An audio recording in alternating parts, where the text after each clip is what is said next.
É que nos últimos anos, principalmente, a gente passou por uma revolução, o marketing passou por uma revolução, e a gente tem que entender isso como uma coisa extremamente natural.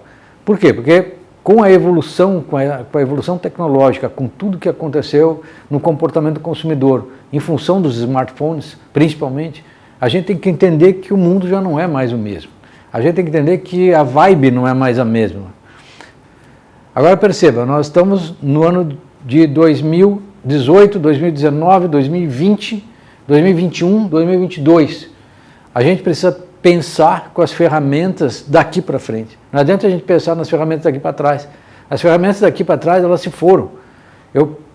De novo, não esqueça do efeito Kodak. Não esqueça. Esse efeito você não pode esquecer mais dele. Por quê? Porque você precisa pensar de uma maneira muito perspicaz em relação às coisas que acontecem no meio ambiente. Você tem que estar ligado nisso o tempo inteiro. Perceba que se você entender que isso é uma realidade, você vai trazer novos elementos constantemente para a sua organização. Vou repetir aqui uma frase que já foi dita no início. Às vezes a maior inovação não está na inovação tecnológica, ela está na inovação organizacional. Na forma como eu arrumo a minha organização, na forma como eu arranjo os elementos da minha organização. É lógico que trazer tecnologia nova sempre é interessante. Eu vou dar um exemplo para vocês também bem prático. Faz muito tempo que a gente fala que o diagnóstico capilar é um procedimento extremamente essencial nos salões. O diagnóstico capilar ele tem vários pontos importantes de criação de credibilidade.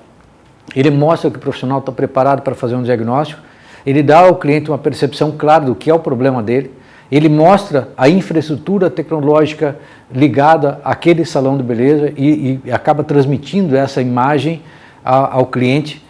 Então, o diagnóstico capilar feito com o ampliador de imagem, o dermatoscópio, eu acredito que seja extremamente importante para todo mundo.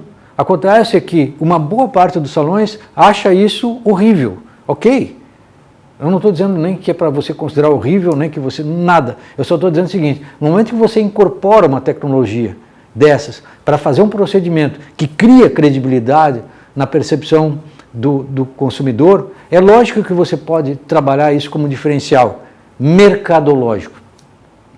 Então, veja como as coisas começam a se juntar num determinado momento. Eu estou trabalhando um aspecto operacional, ele faz parte de um procedimento que eu já tenho que ter no meu negócio hoje, mas eu incorporo uma nova tecnologia e mostro para o cliente que isso está disponível. E ainda coloco nas redes sociais, posso colocar os resultados, posso colocar filmes com demonstração e assim por diante. Ou seja, é um encadeado de coisas que eu tenho que pensar, não necessariamente na coisa isoladamente, porque isoladamente pode ser só um trabalho. Agora, quando eu penso no conjunto das ações, a partir de uma única ação, eu tenho ao entorno dela inúmeros benefícios.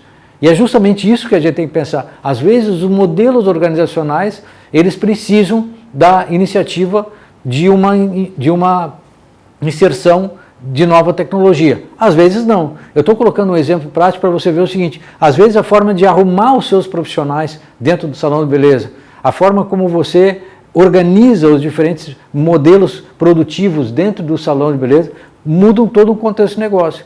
Então, se você pegar o exemplo do Beleza Natural, que é um salão que se preocupa com cabelos afro, e você estudar o modelo operacional que ele desenvolveu, você vai ver que é um novo processo, é um novo procedimento. A inovação não veio de incorporação de tecnologias, veio da incorporação de novos processos e procedimentos executados de uma forma diferenciada.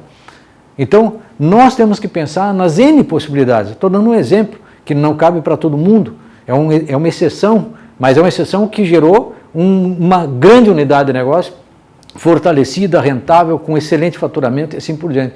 Veja como as coisas são práticas. Quando a gente fala assim, o marketing já não é mais o mesmo, nós não podemos pensar mais da mesma forma, é que não adianta mais pensar, nossa, agora eu vou fazer um anúncio e colocar na televisão. Talvez isso não tenha nenhum sentido e não tenha nenhuma possibilidade. Agora, se você disser assim, pô, eu vou fazer uma revista do meu salão e publicar todo mês. Hoje você pode fazer isso. Até algum tempo atrás não dava, porque hoje você publica uma revista no meio virtual com excelente qualidade e você vai ter adesão ao teu cliente, porque você pode publicar ela no Facebook, você pode publicar ela no Instagram e ela vai estar disponível para as pessoas acessarem com um custo extremamente acessível para você, porque não precisa ir para a gráfica para reproduzir, ela está disponível nos smartphones. Perceba como as coisas são importantes de serem pensadas de uma maneira integrada.